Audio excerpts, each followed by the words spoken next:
పుష్కరాల పనులను గడువులోగా పూర్తి చేయాలని ఏపీ సీఎం చంద్రబాబు కాంట్రాక్టర్లను ఆదేశించారు. నాణ్యత లోపిస్తే బ్లాక్ లిస్టులో పెడతామని హెచ్చరించారు. అలసత్వం వహించిన అధికారులపైన చర్యలు తీసుకుంటామని అన్నారు. గత అనుభవాల దృష్ట్యా పుష్కరాల ఏర్పాటుపై సీరియస్ గా దృష్టి పెట్టిన ఏపీ ప్రభుత్వం పనుల వేగవంతంపై ఎప్పటికప్పుడు పర్యవేక్షిస్తోంది. పుష్కరాల భద్రతకు అధిక ప్రాధాన్యత ఇవ్వాలని చంద్రబాబు అధికారులు నేతలకు సూచించారు.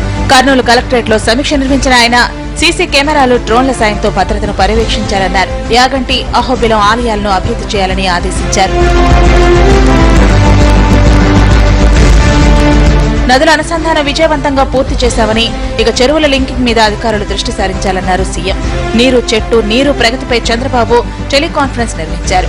రాష్ట్ర కార్యక్రమం పంట సంజీవనిపై జాతీయ మీడియాలో అనుకూల కథనాలు రావటాన్ని స్ఫూర్తిగా తీసుకుని మిగిలిన పనులు కూడా వేగవంతంగా పూర్తి చేయాలని సూచించారు.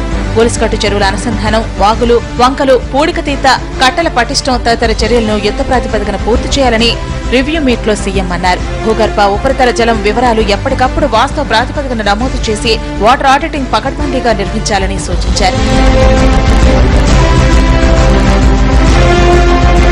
కర్నూలు పర్యటన ముగించుకున్న ఏపీ సీఎం అక్కడి నుంచి విజయవాడ వెళ్లాల్సి ఉండగా వాతావరణం అనుకూలించకపోవడంతో హెలికాప్టర్లో హైదరాబాద్ లో దిగాల్సి వచ్చింది.